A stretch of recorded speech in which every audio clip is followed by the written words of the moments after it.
Sa isang bayan na tila payak at tahimik sa paningin ng nakararami, may mga kwentong hindi kailanman sinisigaw kundi isinasabuhay.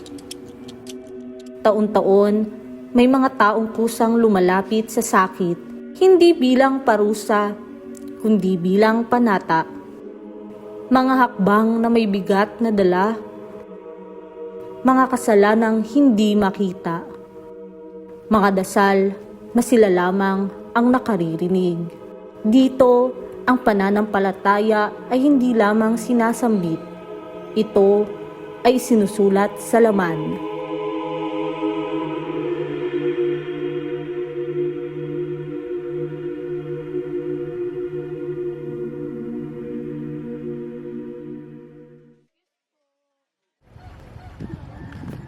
Sa Barangay Ligtong, sa bayan ng Rosario, Cavite, bahagi na ng pagkakakilanlan ng kanilang komunidad tuwing Semana Santa ang penitensya kung saan hinahagupit ng palito ang likuran ng isang namamanata na ipasa mula sa isang henerasyon hanggang sa susunod. Nakilala namin si Aling Marisa, isa sa mga matagal nang naninirahan at sumusubaybay sa kinalakihan nilang tradisyon. Ibinahagi niya sa amin ang ilan sa kanyang mga nalalaman sa kasaysayan ng kanilang tradisyon. Sa aking pagkakaalam, ako ngayon ay 68 taong gulang. Pinanganak ako na nakagisnan ko na yung penitensya. Siguro mahigit ng 100 taon kasi marami ng nakakaedad pa sa akin na inabutan na rin ang penitensya. Ang natatandaan ko doon sa aming lugar sa Trus, ang mga nagsisimula yan sa mga taong nagtatatak sa likod, na ang gamit nila noon ay isang malapad na kahoy na puno ng bubog, yung mga prunggo, na siyang ipinantatatak sa likod ng mga nagpepenitensya. Pagputok ng bukang liwayway, sama-sama nang nagtitipon sa dalampasigan ang mga namamanata upang ihanda ang kanilang sarili. Naabutan naming naghahanda sina Elmer at Richard. Nagkaroon kami ng pagkakataong malaman ang pinaghuhugutan nila ng inspirasyon sa pamamanata. Isa ang para sa pamilya, isa naman ay para sa pagtanaw ng utang na loob sa Diyos. Walang kumano sa Panginoon, lumapit.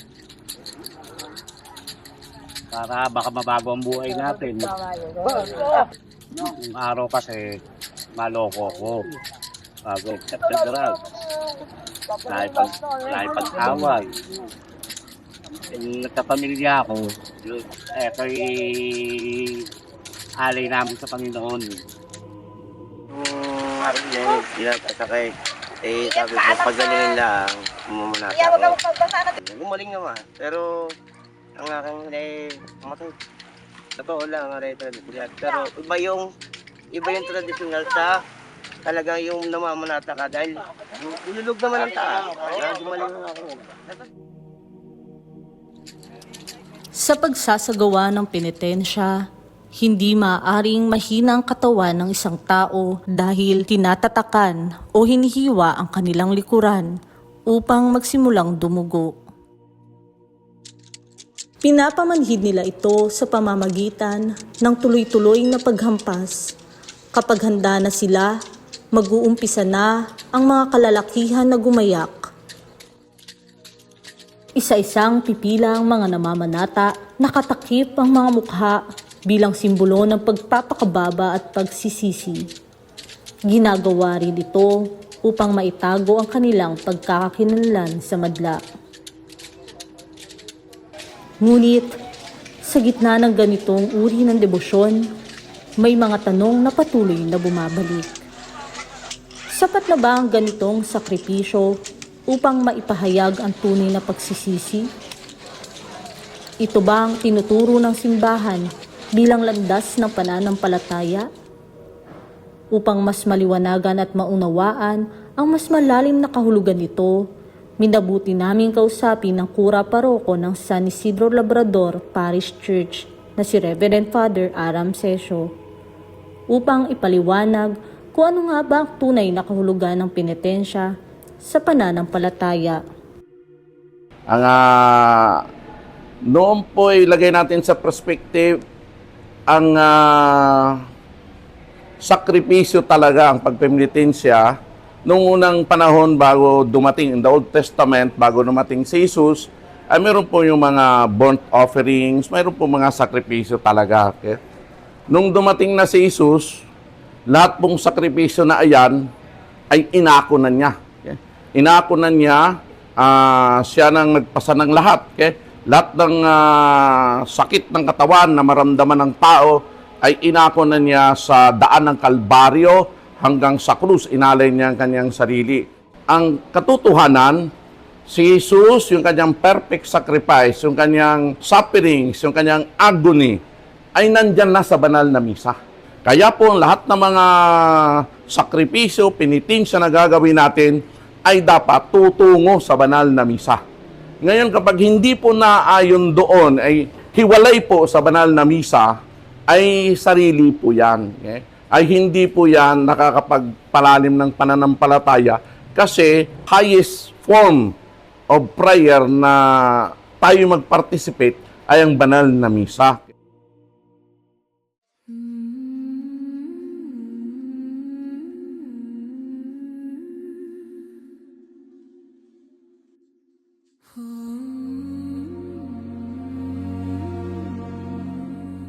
Walang tigil ang kanilang paghagupit sa kanilang mga sarili dahil para sa kanila, ito ay paraan ng pagtupad sa panata at paghingi ng kapatawaran.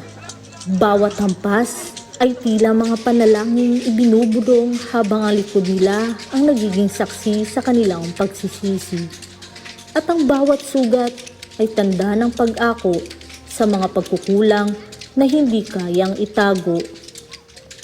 Ang dugo ay tumatalsik sa kalsada sa bawat hampas, kumakalat sa paligid, natatamaan pati ang mga taong dumaraan.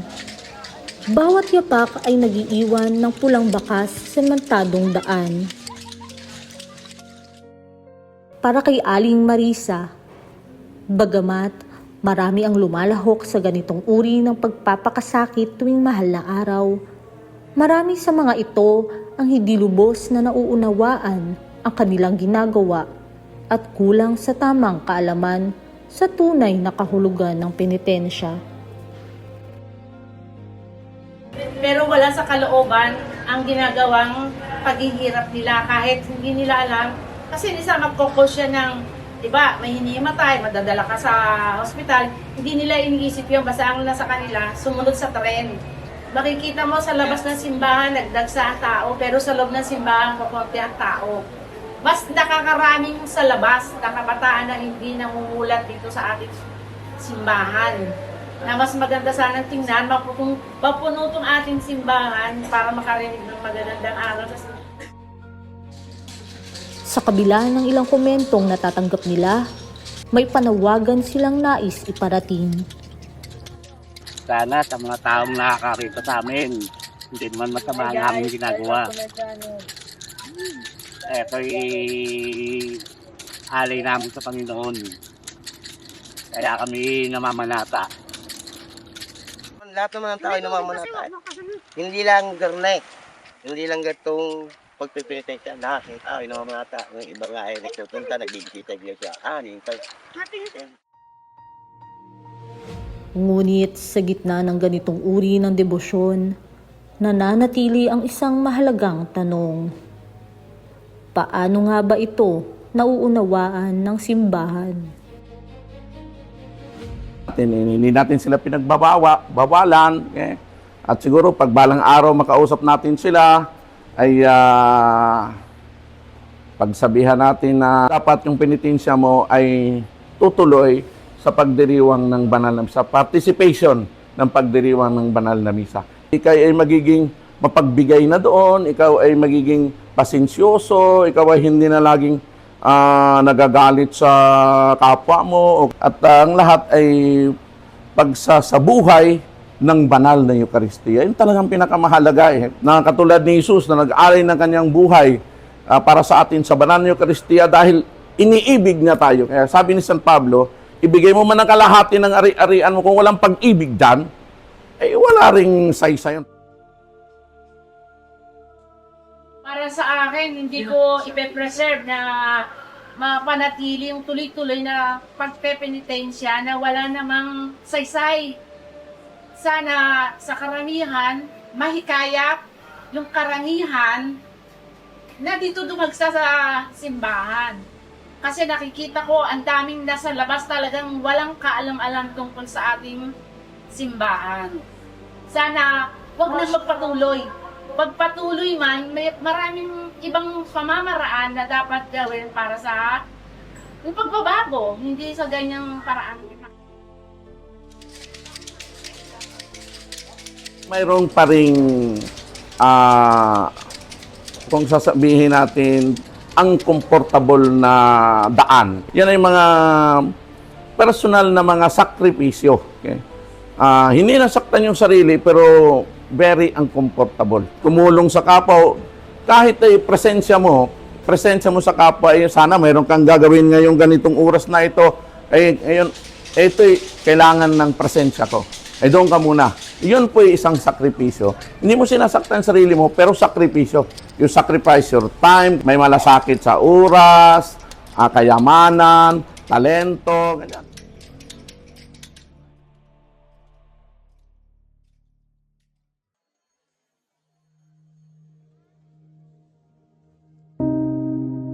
Sa iisang panahon ng pananampalataya, dalawang anyo ng pagsisisi ang sabay na isinasabuhay. May mga pinipiling ipahayag ito sa pamamagitan ng katawan, sa sakit, sa sugat, sa dugong dumadaloy sa bawat hakbang. At may mga pinipiling tahimik sa panalangin, sa pagninilay, at sa pagbabagong hindi nakikita ng mata. Magkaiba man ang paraan, iisa lamang ang kanilang hinahanap: kapatawaran, paghilom, at ang muling paglapit sa Diyos. Sa huli, ang pananampalataya ay hindi lamang nasusukat sa kung ano ang nakikita, kundi sa ano ang tunay na nagbabago sa loob.